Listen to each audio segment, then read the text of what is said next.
Hello students, welcome to winning Kash online classes. पिछले classes में हम लोगों ने फर्स्ट चैप्टर, सेकंड चैप्टर में कोई कार्टून या थर्ड एंड फोर्थ यहाँ तक हम लोग क्लियर कर चुके थे कार्टून के बारे में।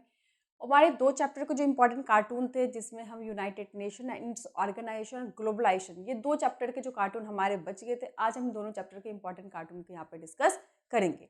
तो चलिए स्टार्ट करते हैं। सबसे पहले हम लोग यूनाइटेड नेशन इट्स ऑर्गेनाइजेशन का पेज नंबर 82 पे ध्यान रखिए, page number chapter 6 chapter new syllabus के हिसाब से 5th है, United Nation and its organisation, और पेज नंबर जो है इस कार्टून का है 82।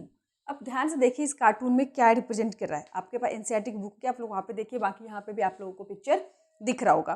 तो यहाँ पे दे रखा है, ये जो बात है ड्यूरिंग द जून 2006 की बात है कि जब कह रहा है कि इजराइल अटैक, इजराइल ने क्या किया था, जो लेबनान था उस पर अटैक किया था, उसकी जो आर्मी थी उसको कंट्रोल करने के लिए, और उस आर्मी का नाम क्या था, हजबुल्ला। ठीक है, इस हजबुल्ला जो आर्मी थी उसको कंट्रोल करने के लिए उसके ऊपर अटैक किया गया था। लेकिन इस अटैक में जो सिविलियन थे वो बड़ी मात्रा में मरे थे, बिल्डिंग्स थे, रेजिडेंशियल एरिया थे, उन सब पे जो इजराइल के इस अटैक का उनके ऊपर बहुत नेगेटिव इम्पैक्ट पड़ा था।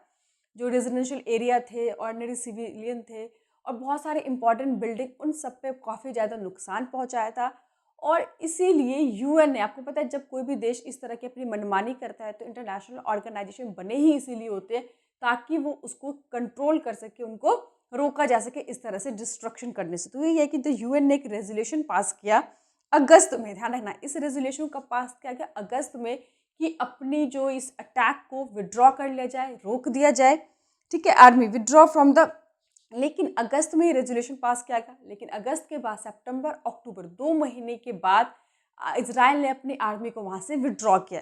तो यहाँ पे जो कार्टून दिख रहा है आप लोगों को, देखिए जो रोल क्या है, यूएन जनरल जो सेक्रेटरी है आपको दिख रहा है दूसरे के अंदर, जो इन्होंने पकड़ा हुआ है और लिखा हुआ है कि जो रेजोल्यूशन क्या है यूएन के जनरल सेक्रेटरी को इंडिकेट कर रहा है। और यहाँ पे जो ये बने हुए हैं सिंबल्स बने हुए हैं कि इजराइल के रोकने के लिए ये जो सिंबल को यूज़ किया गया।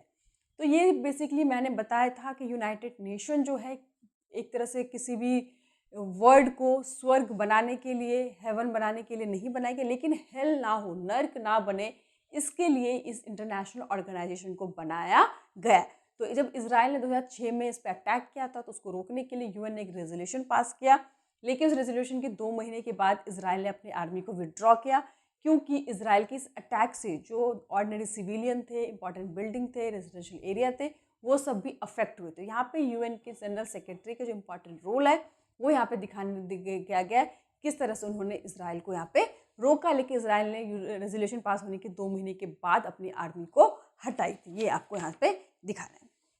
उसके बाद नेक्स्ट आप लोग आ जाइए पेज नंबर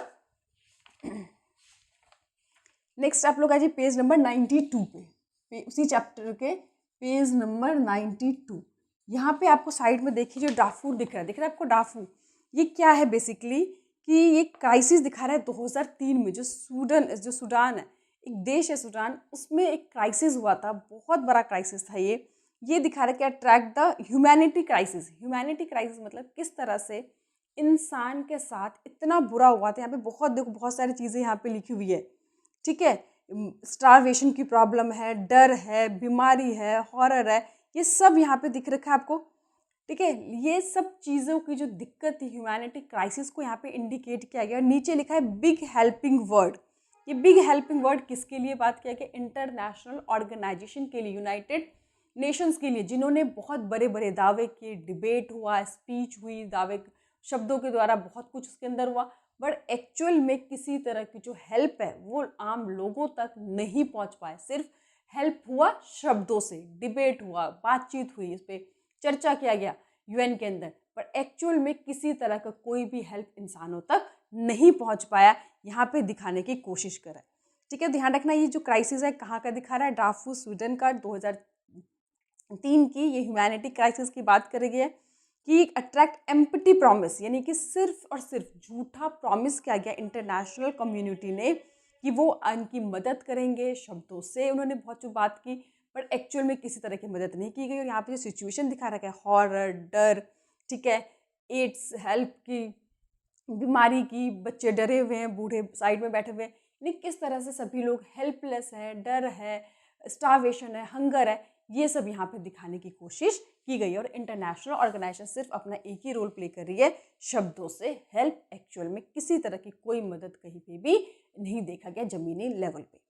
नेक्स्ट आपके पेज नंबर 93 पे आपको एक कार्टून वो दिख रहा है। ये जो लोगो है ये किसका है? WTO का दिख रहा है आपको। ये जो वर्ल्ड ट्रेड ऑर्गेनाइजेशन है, हम सभी जानते हैं कब बना था, 1995 में बनाया था। गेट को रिप्लेस करके, जिस तरह से यूनाइटेड नेशन जो बना था लीग ऑफ नेशन का सक्सेसर है, उसी तरह से गेट का सक्सेसर हम WTO कहते हैं। उस टाइम पे जो उसके मेंबर थे 162 मेंबर थे। जितने भी डिसीजंस होते हैं बड़े बड़े सुपर पावर हैं वो लोग इनको लेते हैं। तो अब यहाँ पे दिखा रहा है कि WTO के बहुत सारे डेवलपिंग देश भी इसके मेंबर बने, भारत भी इसका मेंबर बना है। भारत को काफ़ी फ़ायदा भी हुआ है, क्योंकि यहाँ पे जो भी डेवलपिंग नेशंस होते हैं उनको भी डेवलप टेक्नोलॉजी को ईजिली रेट पे यूज़ करने का मौका मिलता है। बड़े बड़े देशों के साथ इंटरनेशनल ट्रेड होते हैं। कोई भी कन्फ्लिक्ट हो तो ये जो वर्ल्ड ट्रेड ऑर्गेनाइजेशन है इनकी प्रॉब्लम को सुनते हैं, समझाते हैं, उनकी प्रॉब्लम को सॉल्व करते हैं। कोई भी सुपर पावर देश कमज़ोर देशों के साथ कोई एक्सप्लॉइट ना करे, उनको साथ दबाए नहीं अधिकारों को। तो ये सब चीज़ों को देखने के लिए WTO को बनाया गया। तो ये बेसिकली लोगो किसका है? WTO का, full form World Trade Organisation. कब बना? 1995 में। कब? गैट को रिप्लेस करके, गैट का सक्सेसर कह सकते। गैट इतने एफिशिएंटली काम नहीं कर पाए तो उसके जगह पे WTO को बनाया गया। इसमें 162 मेंबर थे, 1995 में बनाया गया था इसको। और जितने भी डेवलपिंग देश हैं उनको डेवलप करने के लिए, उनको बेनिफिट पहुंचाने के लिए कि वो लोग भी वर्ल्ड ट्रेड में पार्टिसिपेट कर सके और अपनी इकॉनमी को डेवलप कर सके। जितने भी ट्रेड बैरियर्स थे, अननेसेसरी रिस्ट्रिक्शन थे, उन सबको रिमूव करने के लिए। बट कुछ लोगों का मानना है कि ये जो ट्रेड ऑर्गेनाइजेशन है केवल जो सक्सेसफुल रिच और अमीर देश हैं उनको ही फ़ायदा हुआ है, गरीब देशों के साथ कोई ज़्यादा बेनिफिट नहीं हुआ है, ये उनका ओपिनियन है। ठीक है, अब आप लोग आ जाइए सबसे लास्ट चैप्टर जो हमारा है, और टॉपिक क्या है आपका? ग्लोबलाइजेशन। ठीक है, ग्लोबलाइजेशन के अंदर हमारे एक दो जो टॉपिक है उसमें ज़्यादा कुछ कार्टून है ही नहीं। पेज नंबर 140, 140, चैप्टर नंबर हमारा 6 है ग्लोबलाइजेशन, और पेज नंबर है उसका 140। ठीक है, तो 140 पे ध्यान से देखिए कि कार्टून दे रखा है यस्टरडे एंड टुडे। कह रहा है यस्टरडे, पहले क्या था? Finish your dinner, there are people in China and India who are starving. यहाँ पे क्या है? डेवलप देश। यहाँ पे एक लेडी है, यहाँ पे बच्चा है, क्या बोल रहे हैं? जल्दी से अपना खाना फिनिश कर लो, नहीं तो कौन आ जाएगा? इंडिया और चाइना। क्योंकि उन देशों में उस टाइम पे क्या था?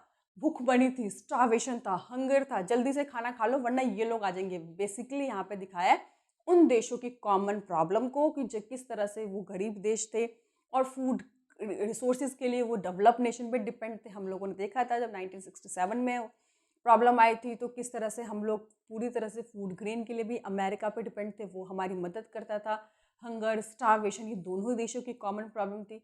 बट आफ्टर ग्लोबलाइजेशन आज क्या हो गया? इकॉनमी ग्लोबल हो चुकी है, सभी की इकॉनमी ओपन हो चुकी है। आज ईजिली फ्रीली एक देश से दूसरे देश में लोग जा सकते हैं एजुकेशन के लिए, बिजनेस के लिए, अपनी कैरियर अपॉर्चुनिटी के लिए। तो दूसरा आज के कंटेस्ट में आफ्टर ग्लोबलाइजेशन क्या है कि finish your homework, there are people in China India who are starving for your job. ये बेसिकली ब्रेन ड्रेन की बात की गई है कि किस तरह से डेवलपिंग देशों से लोग अच्छी डिग्री, अच्छी पढ़ाई लेकर जाते हैं और वहाँ पे एक जॉब ले लेते हैं वहाँ के लोगों से। अब जॉब का जो कंपटीशन है वहाँ के अमीर लोगों के, डेवलप नेशन के लोगों को डेवलपिंग देशों से खतरा किसका है? जॉब का। तो ये जो ब्रेन ड्रेन की प्रॉब्लम यहाँ पे समझाई गई है कि आफ्टर ग्लोबलाइजेशन किस तरह से इकॉनमी फ्री हो गई है, लोग एक दूसरे देश में जा रहे हैं, वहाँ पे ट्रेड कर रहे हैं, इन्वेस्ट कर रहे हैं, बिजनेस कर रहे हैं। तो पहले किसकी कंपटीशन थी? खाने की, फूड ग्रेन की प्रॉब्लम थी। देखिए आफ्टर ग्लोबलाइजेशन की जो ब्रेन ड्रेन की जो प्रॉब्लम है, किस तरह से डेवलपिंग देशों से लोग अच्छी खासी डिग्री लेते हैं और फिर वो डेवलप देशों को जाके सर्विस देते हैं। आपने देखा हमारे इंडिया में भी जो अच्छे मतलब मेडिकल की पढ़ाई करते हैं, इंजीनियरिंग की पढ़ाई करते हैं, यहाँ पे इतनी अपॉर्चुनिटी नहीं मिलती, उनको इतना सैलरी पैकेज नहीं मिलता, उतना वो रिस्पेक्ट नहीं मिल पाता।